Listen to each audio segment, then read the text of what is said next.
Welcome to Live Courageously, podcast show number 16 of 2022.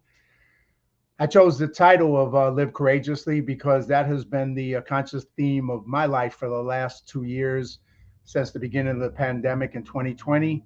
And it's been an unconscious theme of most of my life. And if you haven't seen the previous 15 podcasts that I've done with some of my amazing friends sharing their powerful stories of overcoming all odds and going on to live their best lives, you can watch them on my John Duffy YouTube channel. So I recommend you check them out. And if you got nothing else to do, binge watch them. It's better than Netflix, trust me. And you'll get a free dose of inspiration and courage and meet some amazing, courageous friends of mine. So interestingly, since I started this podcast show, I keep meeting and becoming friends with some even more courageous people to have on the show in the future. So stay tuned to meet some of the great people in my life every week. I'm going to attempt to do 2 shows every Sunday. And I may have to pause a little bit as I'm heading out to do a feature film pretty soon for about 8 weeks. So we'll see how that one goes. I'll keep you posted. But what this show is about faith over fear. I believe fear is just a reaction, but courage is a choice. And I suggest you need to consciously choose courage to get through life and to deal with what life may throw at you in the future. I recently came from a real short business trip, got off the plane today, and I spent 2 hours on the plane. My person who sat next to me in the seat was in the Marine Corps and is in the Marine Corps for 20 years. And we had a long conversation about his life, his activity, and once again, talking about courageous people that I keep meeting. He's somebody who also exemplifies courage. So it was a great conversation on the plane before I came here to do the show. There's many types of courage, and today my guest embodies many different types of courage, as you're going to see as we begin the conversation with him. So today I encourage everybody who's watching this to adopt the spirit of courage in the face of any and all fears. So let me introduce you today to my guest and friend, Lieutenant Colonel Ed Reynolds, or Edward Ed Reynolds Jr. Lieutenant Colonel Reynolds is U.S. Air Force retired and has a long and varied career. For 22 years, his service included being a navigator on an air refueling and refueling tankers, a missiles targeting officers for MIRVs, which are multiple independently targetable reentry vehicle. Also an intelligence advisor to the Vietnam Air Force and an action officer for 6 years in the Pentagon. There, Ed introduced computer terminals to the air staff and managed the United States Air Force aircraft inventory database. Ed is over 5,000 flying hours, which is just mind-boggling to me, including over 640 combat hours in 147 combat missions. Just kind of want to take a pause on that. I mean, that's just there alone, the courage of all that. And that just is just part of his life. Following his service in the Air Force, he worked as an international IT management consultant at United Airlines, at SRI International, and for several other defense contractors. Ed formed service management consulting groups for companies before focusing on traveling the world. Now it gets even more wild. Ed is one of only 110 people. Take that in. Is billions of people on this planet. Only 110 people who have known to have visited every country in the world. Ed completed visiting all of the 193 United Nations countries in the year 2014. One of the top 50 most traveled people in the world and on the list that records world travel. Ed currently leads a Monday morning meeting for a group, Wings Over Wendy's, that we're going to talk about, where over 300 veterans meet weekly and have for many, many years at originally at the Wendy's restaurant in West Hills, and now they've moved to a public school in the Valley as well. We'll talk about that. Ed is also an author and wrote and self-published 2 books in 2021, one entitled Do Not Travel There, Tourist Travel in the Department of State Level 4 Countries. And you probably ain't gonna understand what that is, but he will explain that to all of us. And the second book that Ed wrote was The Making of Mr. Woodstock, a memoir of the artist and poet Robert DePue Reynolds, Ed's brother. So I'd like to welcome today my friend and Lieutenant Colonel Ed Reynolds. Welcome, Thank Ed. you. Yeah, thank you, John. Thank you. Thank you for that introduction. Now I don't have anything left to say. Uh, I I Hey, could just start though by well, you can saying, start. You can start all over and hit the other, every country in the world next week. right. Well, we don't have enough time this afternoon. But the first thing I want to comment on is I I think I'm unique in this. I've never experienced fear. I don't, and I have a hard time relating to other people that are fearful of things.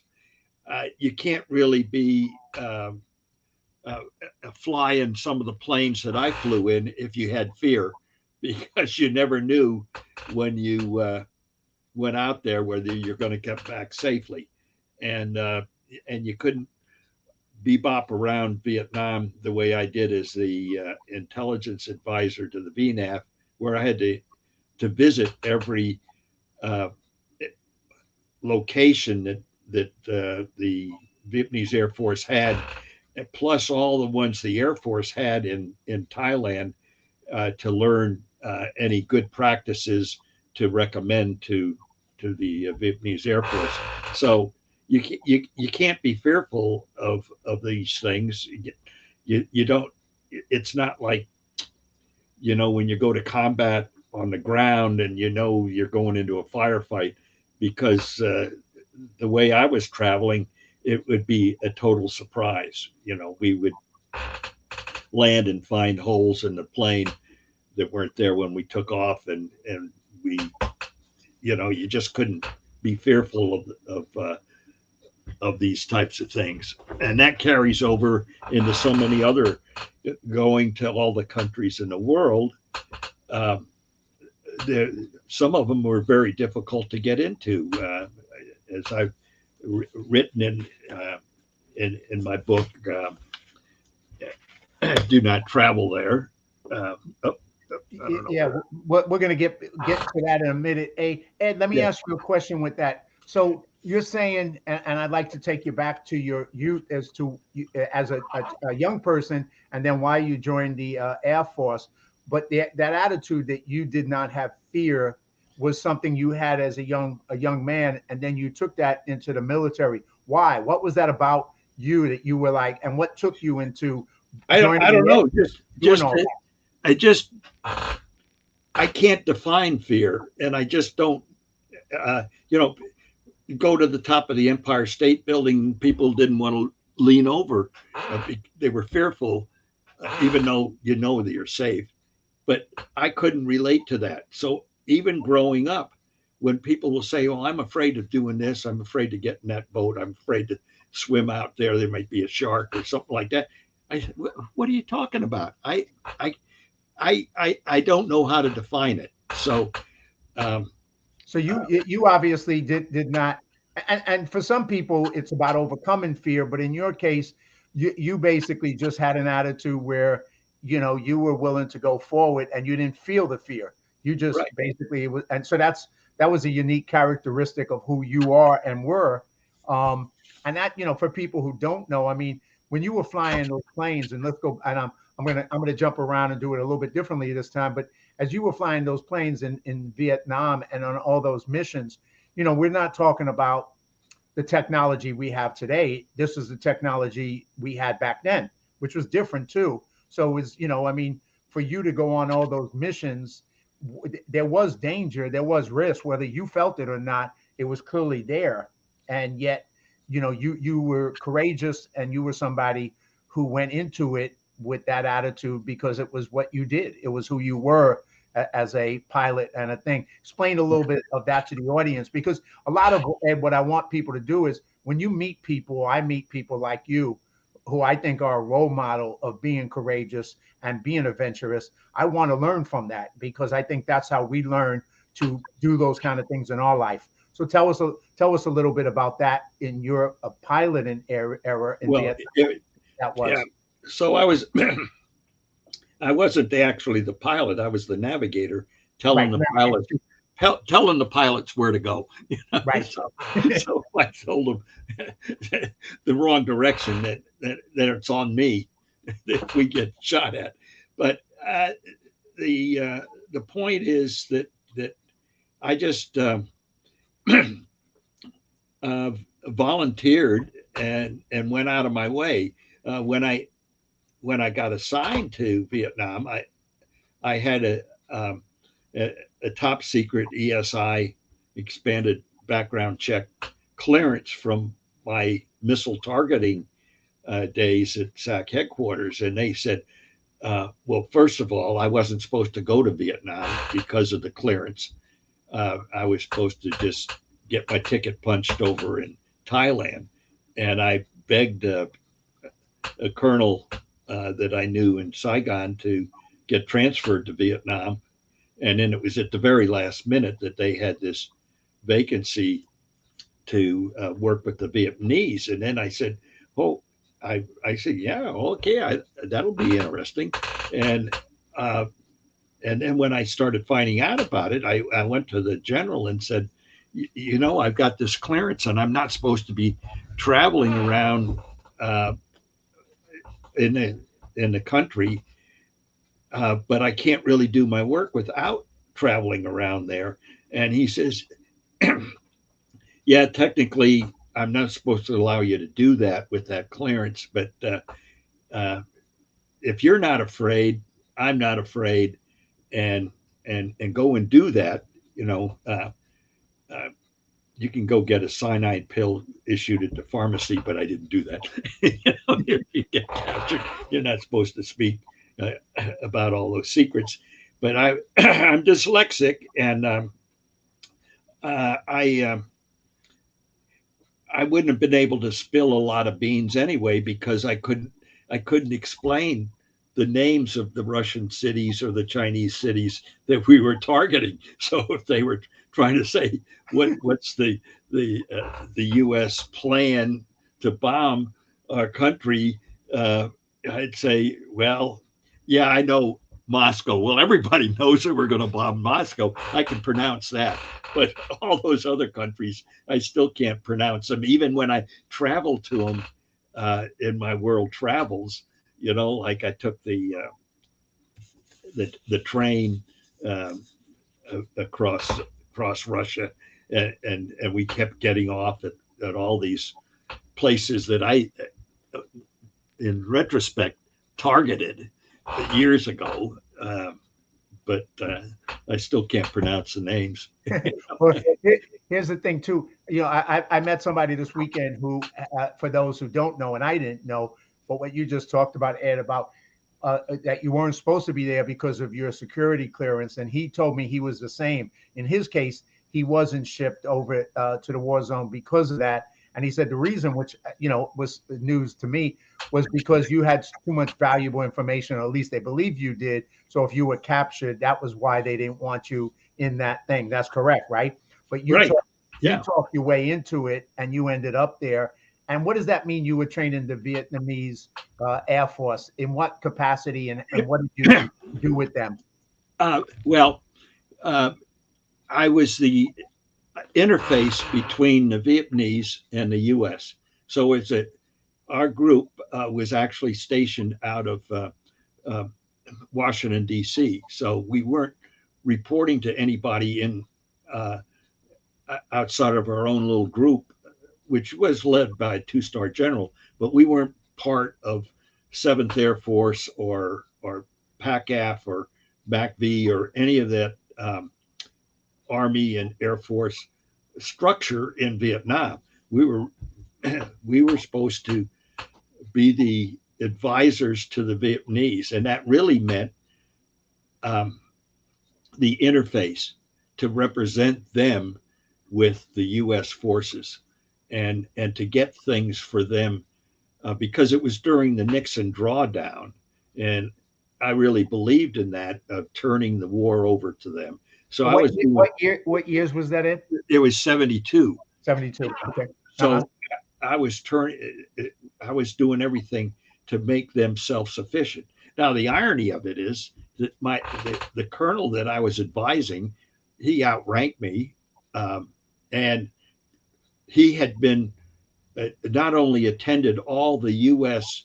intelligence schools in the Army and the Air Force, but he also spent a year in Colorado teaching at the Air Force intelligence school. So he Wow. knew intelligence from top to bottom. He'd lived at it his whole life. So how am I going to advise him on being into? So he said, "Don't worry about it, Ed. I'll take care of you." You know, and he, still a great friend. Um, on my 80th birthday, I was in Washington D.C. and had dinner with him.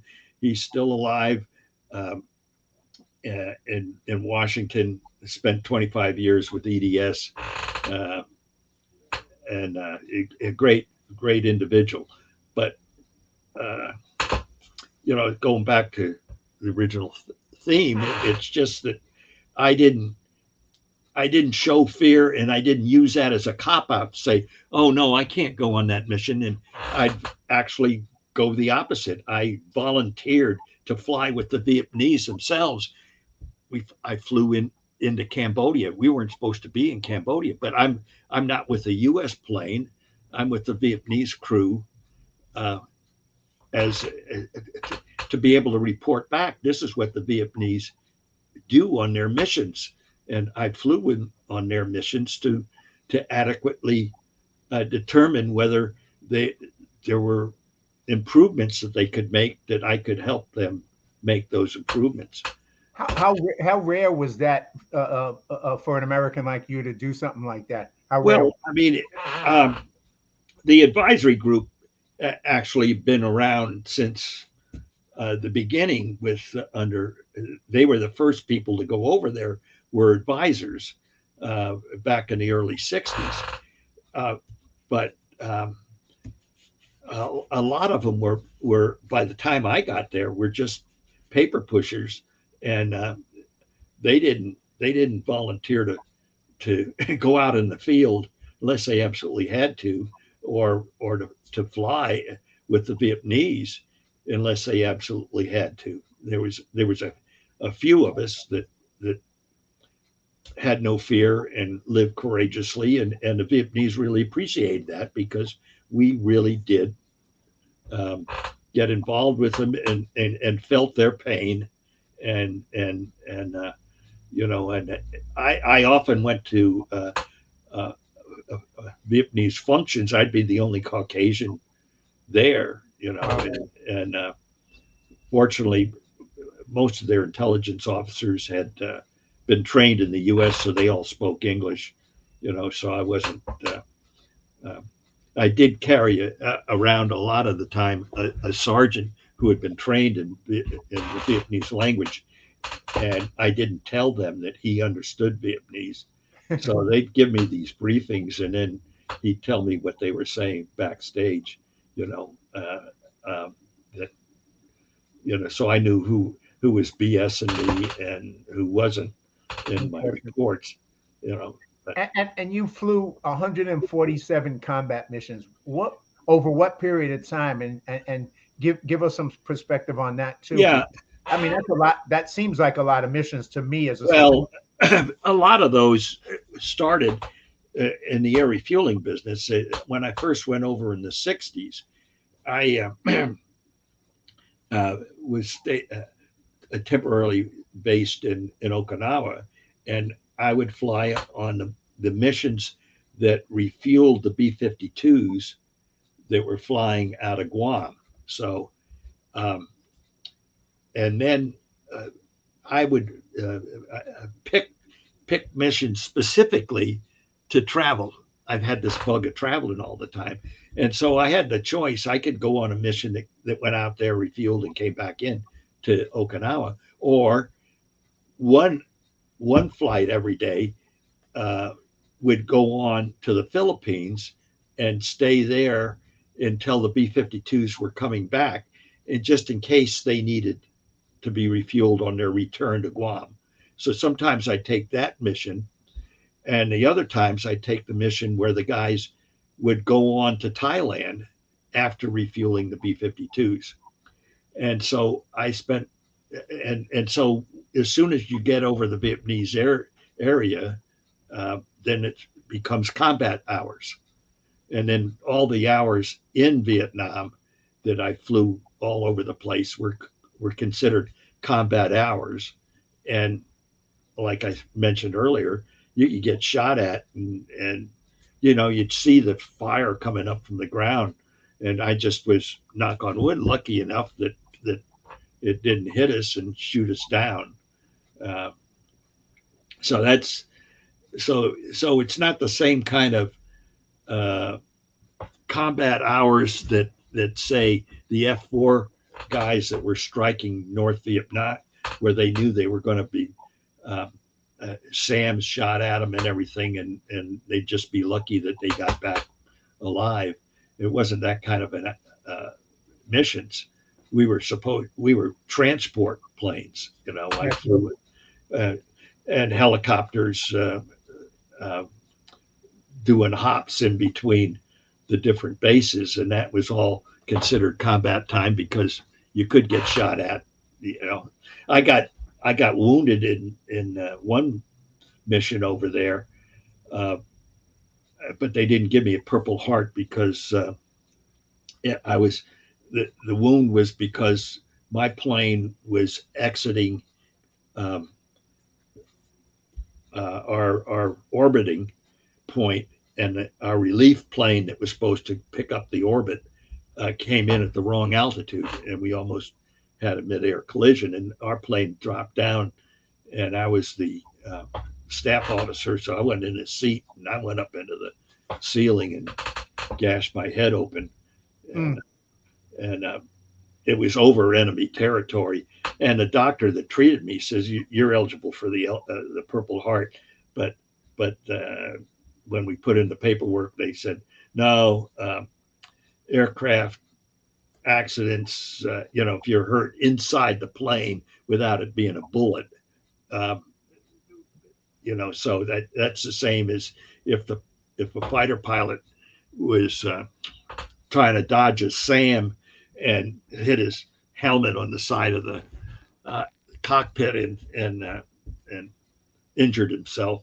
They don't give him a Purple Heart for that unless a piece of the SAM explosion came in.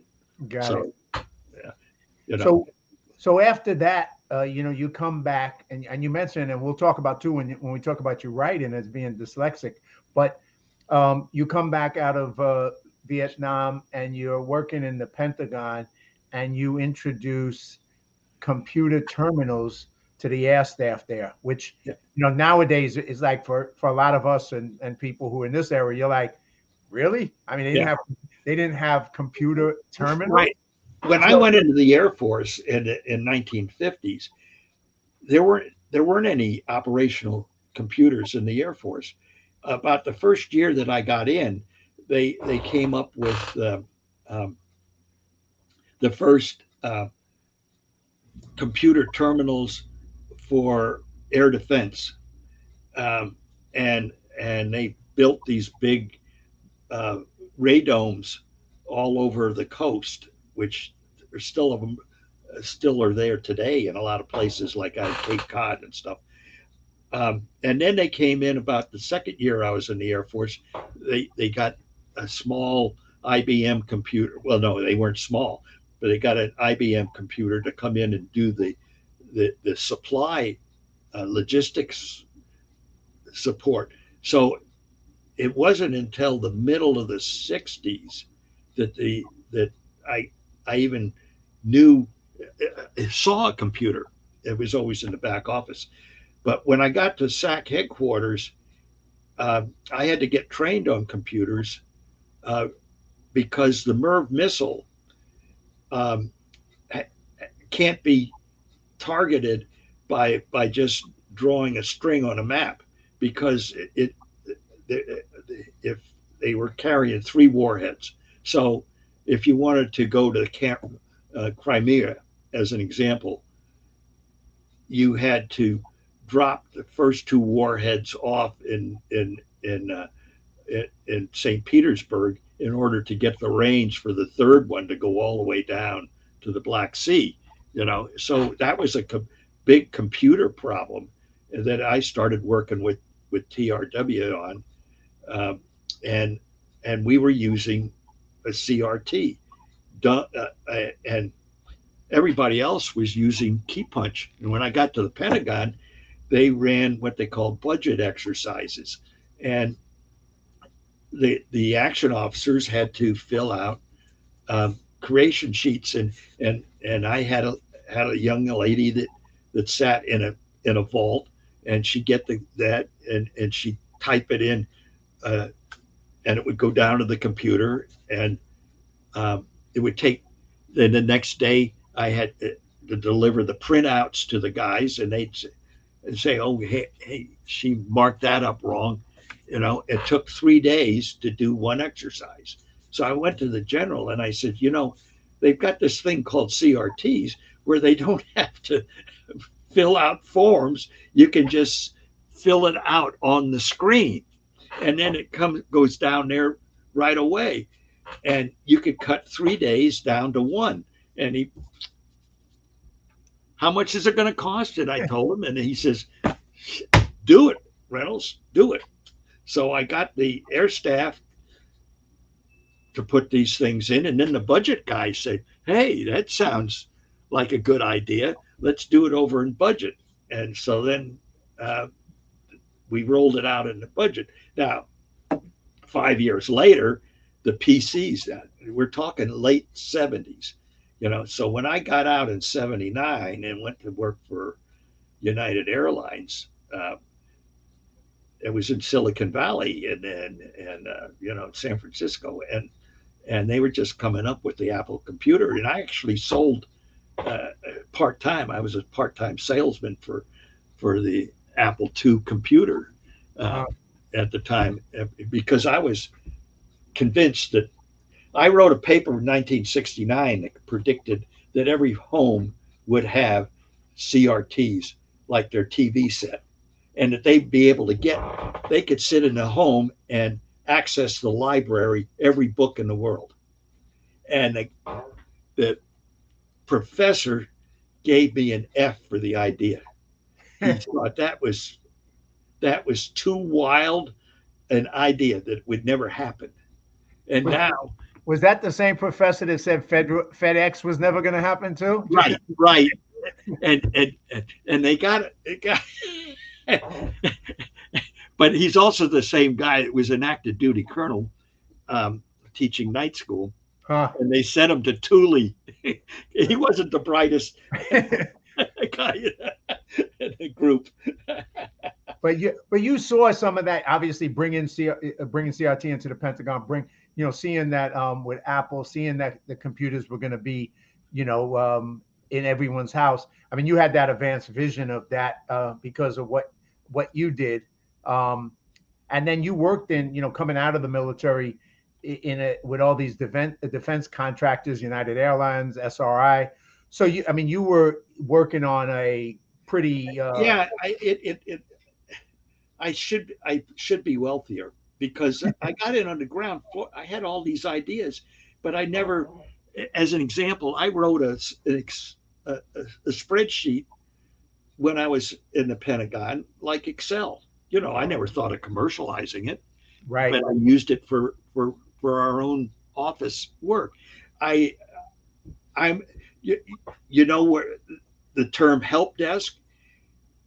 I implemented the first commercial help desk that was based on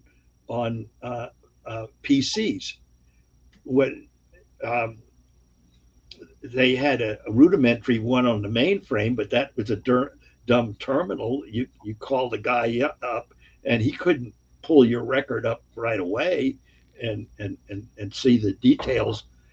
And so the whole help desk industry that went on into India and the Philippines and South America and everything, I got in on the ground floor of that.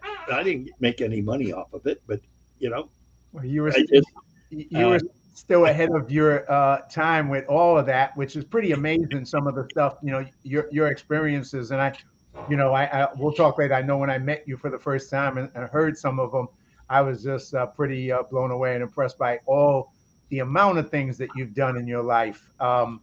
And you mentioned earlier, and obviously the whole thing about not living with fear and living courageously kind of feeds into the next thing, because being one of 110 people that have visited every country in the world, obviously people who are not courageous don't do that. They don't go on those kind of adventures. And you didn't go to just safe countries. You went to countries that probably was not a good idea or was not recommended to go, but you weren't afraid anyway because you've already told us that. But you always had a love of traveling, and you did it in the military. But you also, besides traveling in the military, you took it on after you left the military as well. Tell us about your journey, and then we'll talk about eventually the book that you wrote about a piece of that journey. But it's a journey that took you to more countries. For those who don't know, and I didn't know until you told me, Ed, there's 193 UN countries, but there's some additional countries too. So you've traveled to every country in the world. So take us a little bit on that journey that you went on. Yeah, well, I've always wanted to travel, and that's why I joined the Air Force rather than the Army or the Navy. I just thought that it would be more efficient to travel in the Air Force than going to sea, even though Navy gets around a lot. But and so my wife was not a big fan of cruising, and we finally got her to agree to a cruise in '99, and and then I took up cruising, and in two and I had a house that my mother had left me that I was having a lot of trouble renting, and just before the big uh, right at the height of the boom around 2006 7, I sold the house, and I told my wife, I'm going to take the profit off of this house and use it for travel. We were on a cruise, my first cruise to South Africa, and I'm going down the west coast of Africa, and I'm standing in front of a map, and the guy standing next to me, and my mother had lived in Iran for a while on a government contract. And I was saying, boy, I'd sure like to get to Iran someday. And he says, I just came back from there. And he says, the group that took me there is having a cocktail party tonight. And why don't you come? So he gave me the cabin. I found out here was a group of people that wanted to go to every country in the world. And they've been ticking them off. So I joined that group, and that gave me the mechanism to go. But they were cautious, and they wouldn't schedule me to places that were dangerous. And that's where we get the name of the book, is that the state. Before you go to that, what the name of the company that you travel with? What was their name? It was called Advantage Travel and Tours out of San Diego, Poway actually.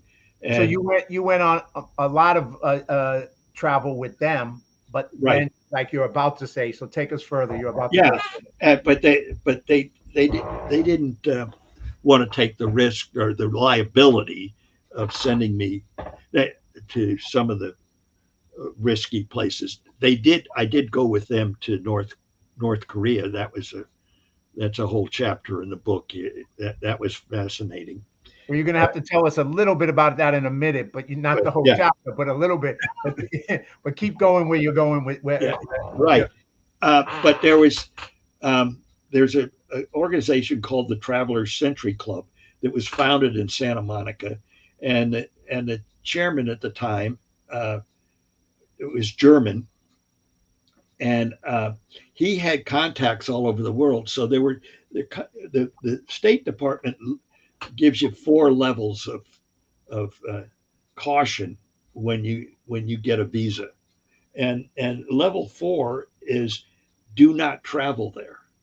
And if you go to the State Department map, they have these color codes, and they have red for countries that they say don't travel there.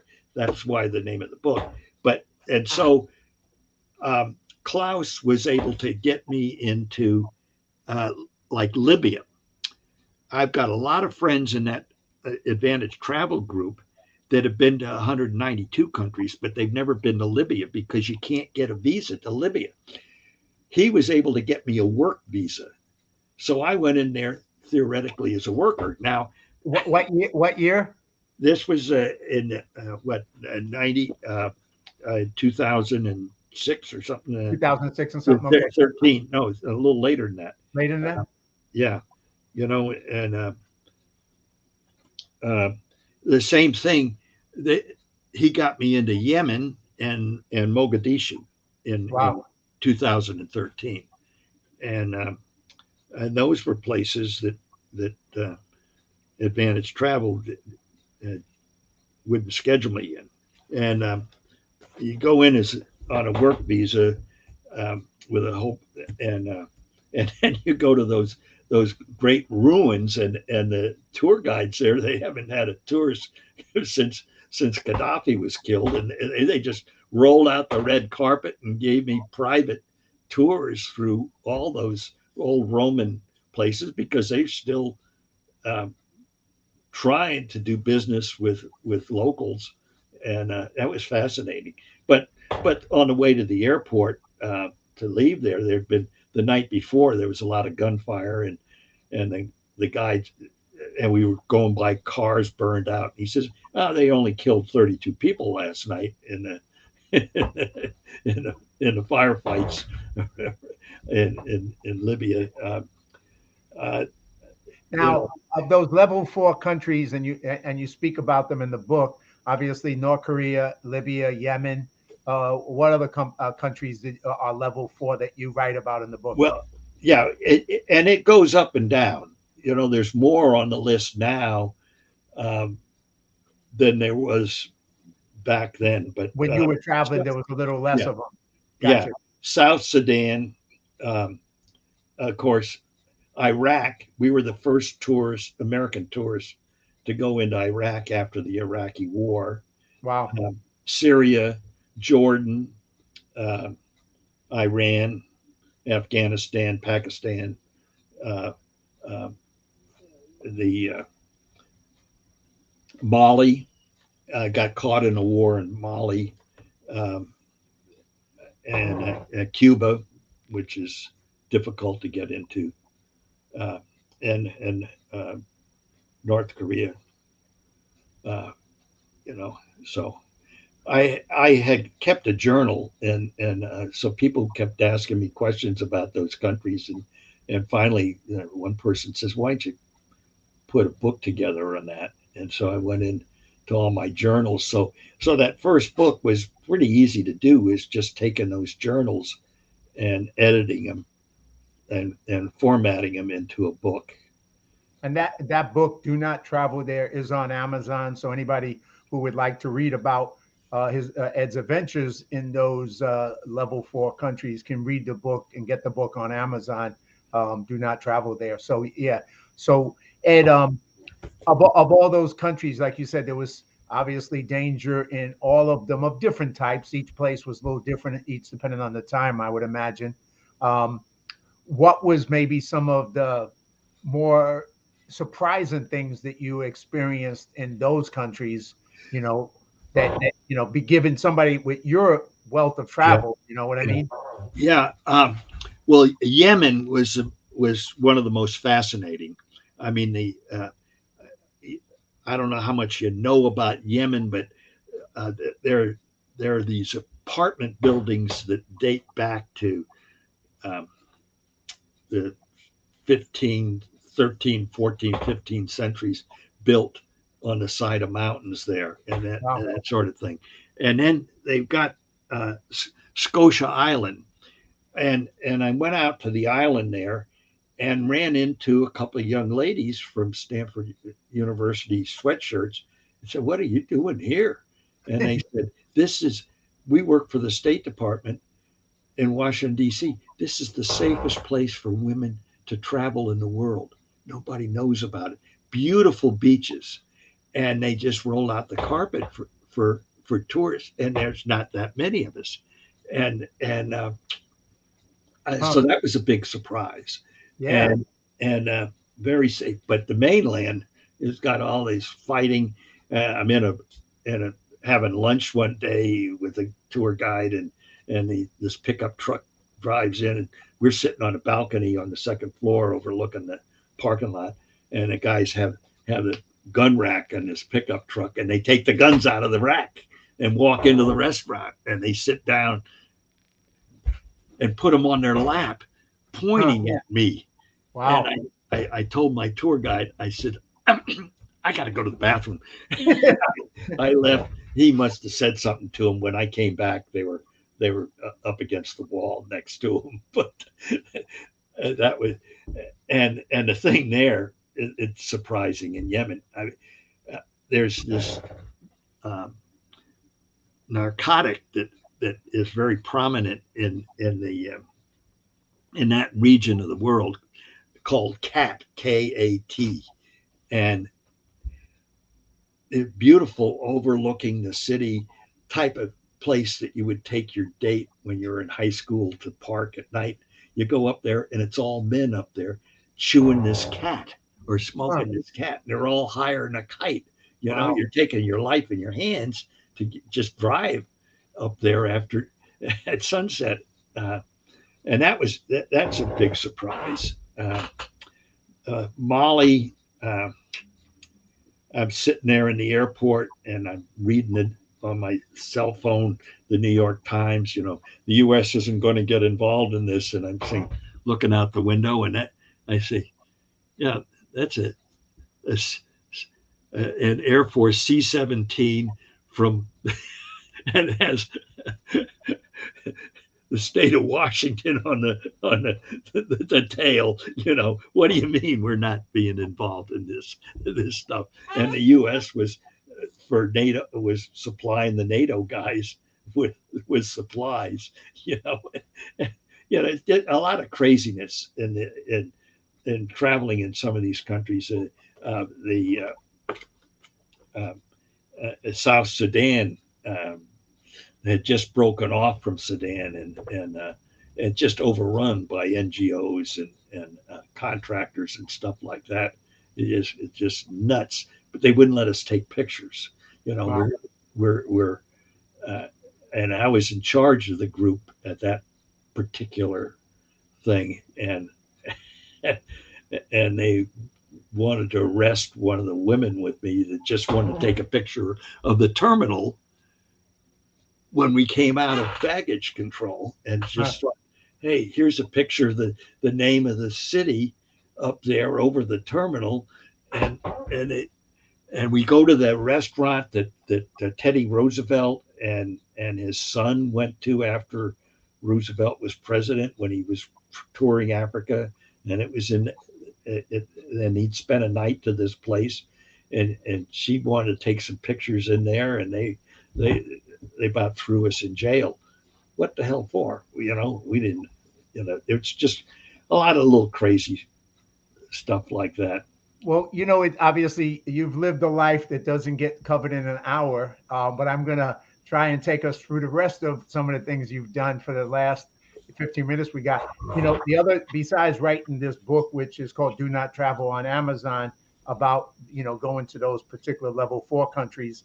Um, you also wrote a second book that's also on Amazon, "The Making of Mr. Woodstock," and it's a pretty wild memoir of a wild time, the 60s. So tell us a little bit about that Yeah, and what that was like and what that story's about. And once again, people can get that on Amazon because it's if you want to take a visit to the 60s, yeah, this will take you back. Go ahead. Tell us yeah, about yeah. So I had this crazy brother who was a disciple of Jack Kerouac's. He wanted to live the life on the road, and he uh,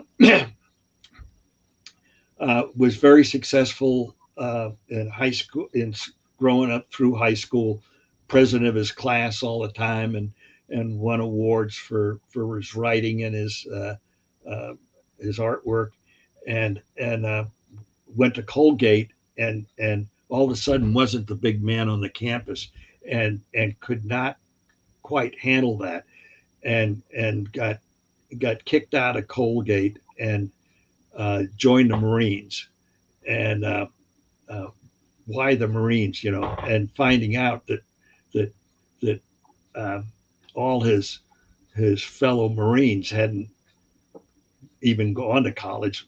Most of them hadn't even graduated from high school, and and so he had a rough time in the Marines. When he came back out, he tried to go back to Colgate and went one semester, and and and and couldn't hack it for some reason that I never got clear. But then he was working in New York City and was was getting quite a successful career in advertising in New York City at Madison, and got married, had a child, and then all of a sudden, coming up on my wedding, he disappears. And when we discover him again, he's down in St. Thomas in the Virgin Islands, um, living a life of by just doing being a sketch artist. And and so when we discovered that and went down there to try to talk him into coming back, uh, he disappeared from there and went to Spain. And we didn't know that. We didn't know where he was. And uh, I found out from a cartoon artist from Playboy magazine that had his finger on the underground, that he was running a bar in Terramolina, Spain. We contacted him, and he wrote back 6 months later a roll of toilet paper. I could actually get it out for you. Ballpoint pen. It was about that thick, Huh. um, folded up. And the long story is that he got accused of being a drug kingpin, but the but he, the police, the local police, testified in his behalf that he wasn't a seller; he was just a user. So the judge said, "I'm going to stamp your passport persona non grata. Now get the hell out of the country." And so we brought him back from Spain, uh, and he tried to go straight for about 3 or 4 months, and fell off again, and ended up in San Francisco the day that Martin Luther King was assassinated. And he ended up living on a houseboat there, meeting a young lady, and getting married.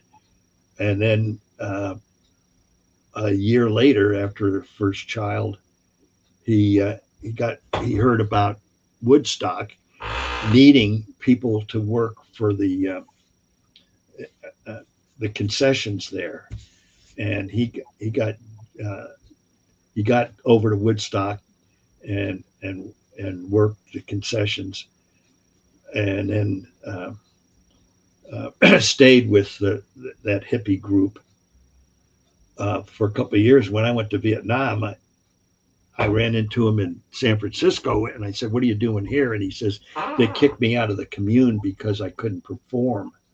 And you had to service all the girls in the commune." And the doctor said, if you get off the drugs and if you get off the liquor, you probably get an erection again.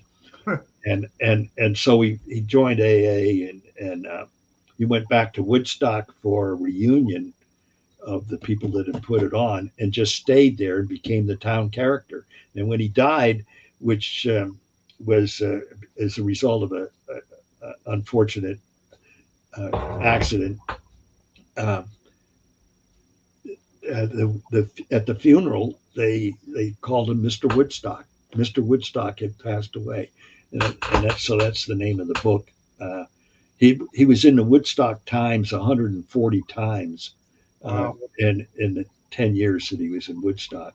Well, here's two books, two Reynolds brothers. Both went on different journeys of a very different type. Ain't that the case? I mean, Yeah, you to every country in the world, him to becoming Mr. Woodstock and traveling his journey in life. And so check out both of those books. I recommend The Making of Mr. Woodstock and Do Not Travel There. And then then Ed, still is doing more stuff. And where I met Ed is right here. There's a thing called a Wings Over Wendy's. And that's the logo, right? And that's established in 2002 at Wendy's restaurant. So tell us about, because Yeah, last year yeah. So Wings Over Wendy's was, has this group that hasn't missed a Monday meeting in 21 years, 20 years, and we. Um,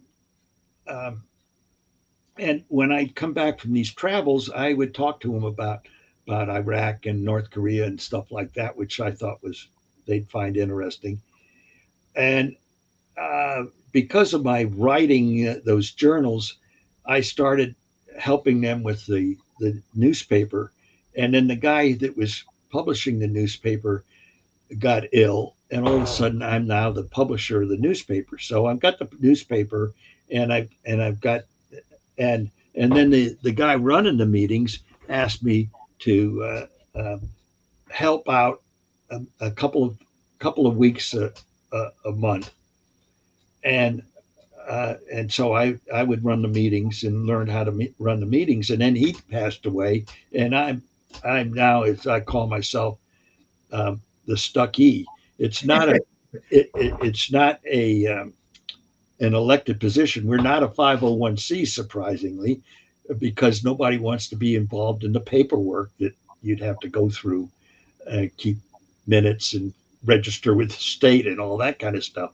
So I just so the best title for me is I'm the facilitator. So I make sure that we have a meeting every Monday, and I have a bunch of volunteers that get the coffee and donuts, and get speakers and arrange the speakers. And I got a young man that's helps me out technically running the Zoom hybrid type of it. So it's uh, we meet every Monday morning, and then Tuesday a smaller group meets with another, and it's not as fancy, and I just attend that. And then we have lunch on Thursdays, and of course after the meeting on Mondays we go to Wendy's. So he's happy that we're not meeting there anymore, but we're still giving him the business. That's good. Hey, now So I think we met at Wendy's. I believe. I think I was brought along by a dear friend, Bob Donovan, yeah, and I think that's how I met you, Ed. And then you invited me to speak a couple of times, and I had a chance to speak with the group, which I was honored to do.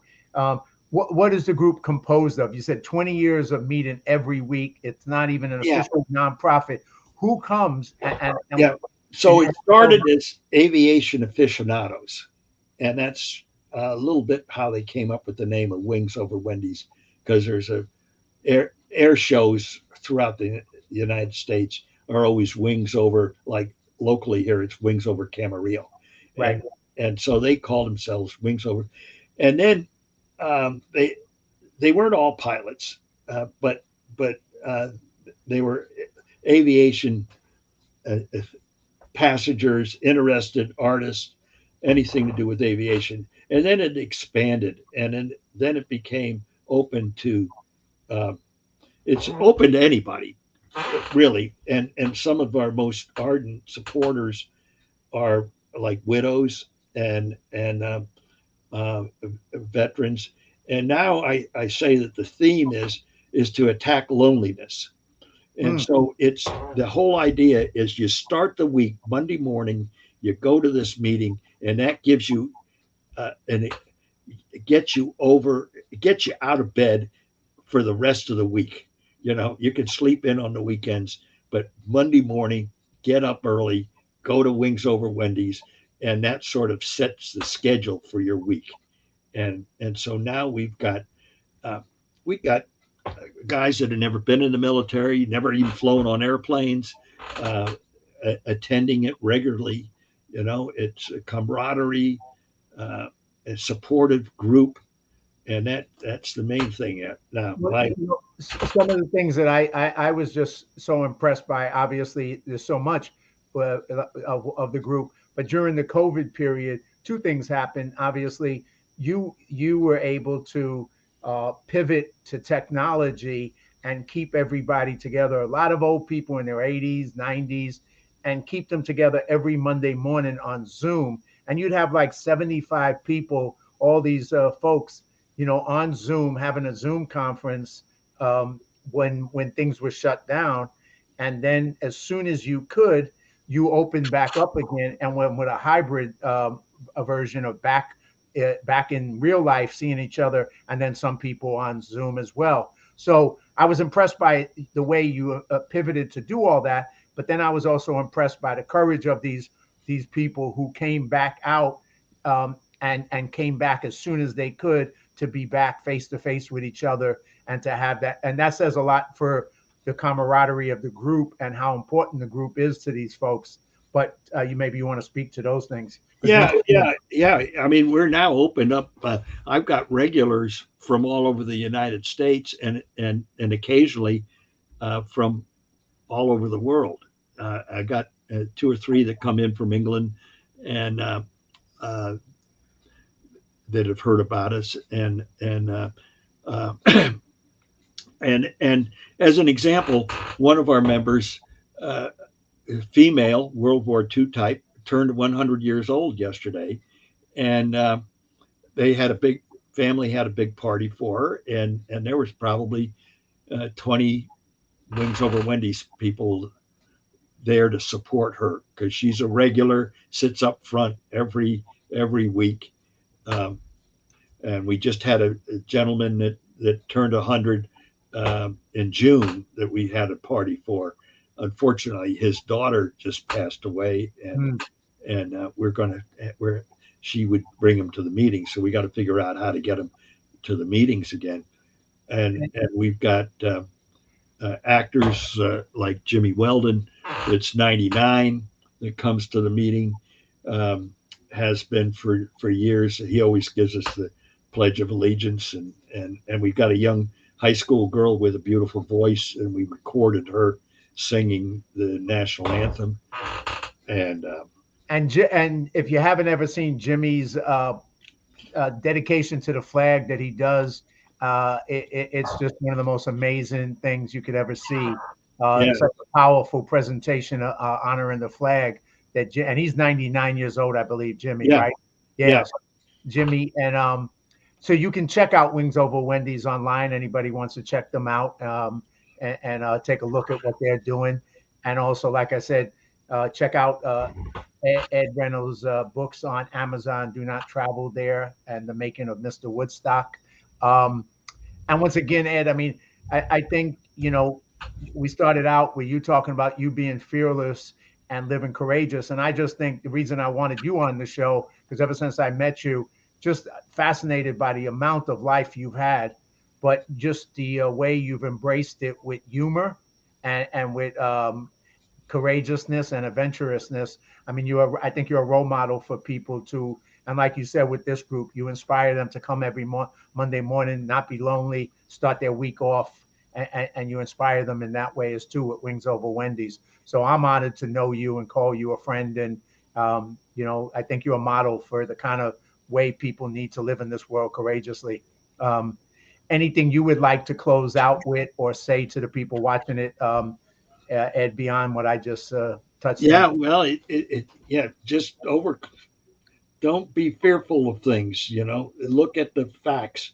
And I was blessed because I was influenced by a lot of external events that I didn't have control over, which we didn't have time to talk about today, surviving lightning strikes and winning a car in college and still owning it, and things like that were external to that I didn't volunteer for or anything, just happened. And it's been a pleasure to know you, John. And we didn't even mention the fact that I was born in Greenwich Village and in the right part of New York and not the wrong. Unlike my part, the South Bronx. I hear you. Right. And then I'm a Red Sox fan and not a Yankee fan. Oh, Yeah, that's better left unsaid for now. Yeah. So I really appreciate you inviting me to share some of this. It's hard to talk about everything in an hour It when is. you It got a is. life like Well, I have, you know. especially And the life you lived. yeah, It's not two books. It's not 1 hour. yeah, It's a lifetime.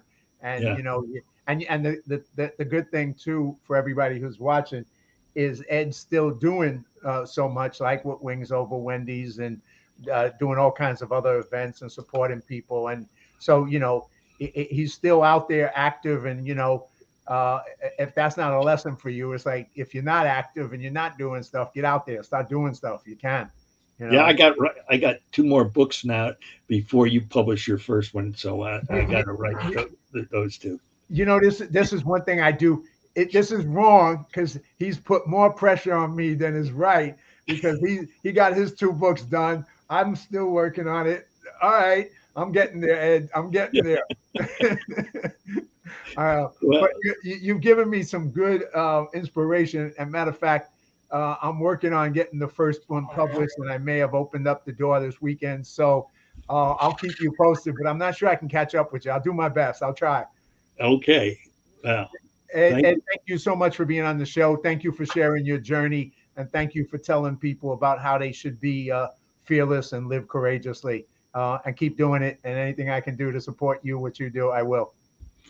Just send money. Yeah, and send stuff into the green room, right? Food Yeah. and liquor. Okay. All right, take care, Ed. Talk to you soon. Right. Bye. All right, thank you everybody who's been watching. Candace, Maria, Nick, Crystal, and all the folks who's watched it and will watch it later. Thank you for coming on and checking out the story of Lieutenant Colonel Ed Reynolds Jr. and his amazing journey in the military, in the business world, in writing books about his travel to 192 plus states, countries of the world, and also his work with Wings Over Wendy's. You can check out his books on Amazon, Ed Reynolds Jr. And also you can check out Wings Over Wendy's online. So thank you, everybody. Have a fantastic day. And I'll be back on in 2 hours with my next guest. So join me again. No, 2 hours. Is it 2 hours? 1 hour. Oh my God. 1 hour at 4 p.m. Pacific Standard Time. Just enough time for me to catch my breath. Have a great day. Take care and God bless.